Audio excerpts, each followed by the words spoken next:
तो multi level marketing एक सोचा समझा सैद्धांतिक फिलोसॉफिकल साइंटिफिक प्रोसेस है एक प्रोडक्ट गुड एंड सर्विसेज को मार्केट करने का। मल्टी लेवल मार्केटिंग एक अपने आप में बहुत अच्छी इंडस्ट्री है, लेकिन क्यों उसका नाम खराब है, क्यों लोग नहीं ज्वाइन करना चाहते? देखिए, दो प्रकार की चीजें हैं। या तो कोई स्कीम स्कैम वाली कंपनी आ जाती है, जैसे वो शारदा स्कैम, या जैसे वो स्पीक एशिया, या और भी अभी पीछे एक कंपनी आई थी जो बाइनरी के साथ आई थी, भयंकर विस्फोटक रूप से फैली, कई करोड़पति उन्होंने बनाए और रातों रात अचानक गायब हो गई।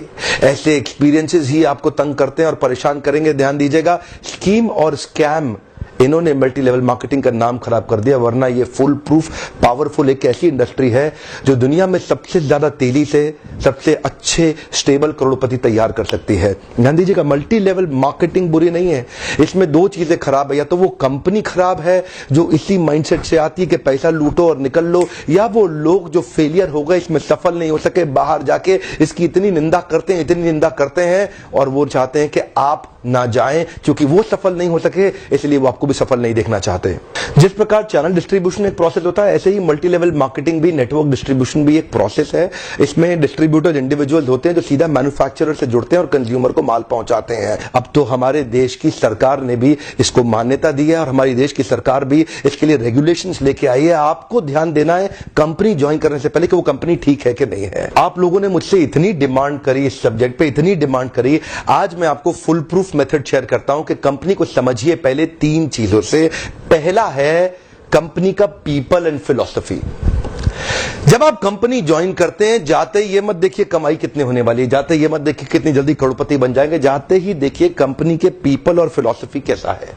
फिलॉसफी मतलब उस कंपनी का सिद्धांत क्या है, क्या उस कंपनी के पास एक बाइंडिंग फोर्स है जिसके कारण लोग जुड़ चुके हैं, क्या उस कंपनी के पीपल में कल्चर बहुत अच्छा है, क्या वो कंपनी के पीपल में उनका लीडरशिप बड़ा शानदार है, क्या कंपनी के पीपल के अंदर ट्रेनिंग की मेथोडोलॉजी और ट्रेनिंग के प्रोसेस पे बहुत जोर दिया जा रहा है। जिस नेटवर्क मार्केटिंग कंपनी के अंदर लर्निंग एंड डेवलपमेंट और ट्रेनिंग पे फोकस नहीं किया जाता, सावधान, वो कंपनी ज्यादा चलेगी ही नहीं। जिस कंपनी में केवल बार बार प्रॉफिट की बात की जा रही है, प्रॉफिट की बात की जा रही है और कल्चर केवल प्रॉफिट प्रॉफिट प्रॉफिट की बात कर रहा है, फिलॉसफी या कोई पर्पस नहीं है जिस कंपनी का, जिस कंपनी के अंदर जो मैन पावर, जो उनके पीपल हैं, वहां पे अगर जाते ही आपको मिलकर के लोगों से अच्छा नहीं महसूस हो रहा, आपको देखिए लालची लोग तो नहीं दिखाई पड़ रहे आपको, मैं ये पूछना चाहता हूं।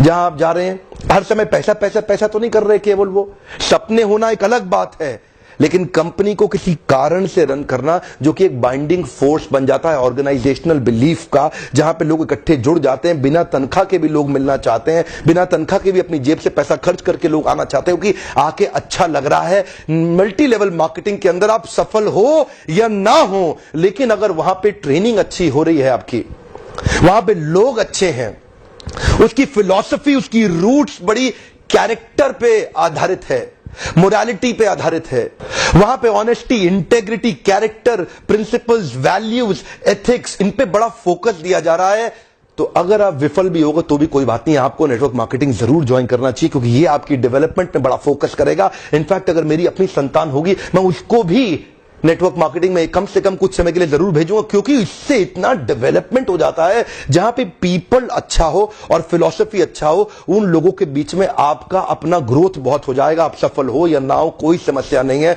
नेटवर्क मार्केटिंग एक ऐसी इंडस्ट्री है जहां लोग बिना तनख्वाह के इतना भयंकर मोटिवेशन रखते हैं और कॉर्पोरेट वर्ल्ड के अंदर इतनी तनख्वाह, इतना इंसेंटिव, इतना पे आउट और इतना ज्यादा एचआर पॉलिसी के साथ फैसिलिटीज, उसके बावजूद भी एम्प्लॉय में मोटिवेशन नहीं है। ये नेटवर्क मार्केटिंग में ही होता है जहां पे कल्चर के चलते लोग डेवलप कर जाते हैं। इसलिए दो पी बड़े इंपॉर्टेंट है जिसमें पीपल और फिलॉसफी। अब अगला है प्रोडक्ट। अब विफल होता क्यों है? क्योंकि स्कीम स्कैम होता है, इतने सारे स्कैंडल्स हुए चले जा रहे हैं, एक के बाद एक। वो स्पीक एशिया आया, वहां मेरा 1-2 लाख रुपए कमा भी गया, लेकिन अचानक वो कंपनी गायब हो गई। आपको पता है बहुत बड़ा स्कैंडल हुआ। ध्यान दीजिएगा, प्रोडक्ट जरूर अच्छा होना चाहिए, ऐसा होना चाहिए जिसको आपको इस्तेमाल करते मजा आ रहा हो, पब्लिक को इस्तेमाल करते मजा आ रहा हो, बहुत अजीबोगरीब से ज्यादा महंगा ना हो, उसकी वैल्यू हो, वो लोग लगातार इस्तेमाल करते हो, वो बार बार इस्तेमाल करते हो, वो प्रोडक्ट में आपका विश्वास हो, वो प्रोडक्ट कंज्यूमर बाइंग बिहेवियर को एड्रेस करता हो, वो प्रोडक्ट आने वाली मार्केट की अडॉप्शन कर्व को समझता हो। अडॉप्शन कर्व समझते हैं ना, आने वाले समय में मार्केट किधर अडॉप्ट कर रही है, मार्केट को किस तरह के प्रोडक्ट सर्विसेज की ज्यादा जरूरत पड़ने वाली है, तो क्या आपकी कंपनी के प्रोडक्ट सर्विसेज लूटने के लिए बनाए गए हैं, बेवकूफ बनाने के लिए, खाली स्कीम के लिए बनाए गए? एक बहुत बड़ी नेटवर्क मार्केटिंग कंपनी थी पीछे जिसने कई करोड़पति बनाए, लेकिन वो केवल स्कीम बेचने में लगे हुए थे। वो लोग एक कॉन्सेप्ट बेचने में लगे हुए थे। आपकी कंपनी कोई कॉन्सेप्ट तो नहीं बेच रही है, ऐसा तो नहीं खाली रिक्रूटमेंट का ही पैसा दिए जा रही है, इतने लोग बनाओ, इतना पैसा लो। सावधान, प्रोडक्ट अच्छा होना चाहिए और जिसको आपको इस्तेमाल करने में मजा आना चाहिए। अब फाइनली आता है कंपनी का प्लान या प्रॉफिट पे आउट। उनका प्लान प्रॉफिट पे आउट कैसा है वो अब देखिएगा आराम से। प्रॉफिट आखिरी चीज है। अगर ये पहले के 2 P जो मैंने ठीक से समझाए, अगर ये पूरे हो गए, प्लान प्रॉफिट अपने आप ठीक हो जाएगा।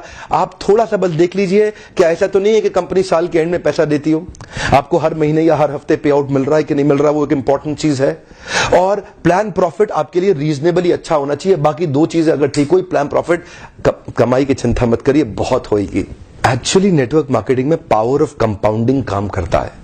You know what is power of compounding? Compounding effect. Einstein says compounding interest is the 8th wonder of the world. अगर आप 2 उदाहरण लीजिए, अनाज की खेती कर लें या आम का खेत बनाएं। अनाज अगर आप उगाएंगे 4 महीने लगेंगे, आम की गुठली बो दें 4 साल लग जाएंगे। अनाज तो फट फट फट फट फट फट फट मिल जाएगा, आपका काम खत्म, 4 महीने में दोबारा प्रोसेस चालू। लेकिन आम की गुठली एक बार बोई 4 साल तक हो सकता है कुछ ना मिले आपको, लेकिन उसके बाद मिला तो अगले 200 साल तक आम मिलता रहेगा, मिलता रहेगा, मिलता रहेगा, मिलता रहेगा। यही है नेटवर्क।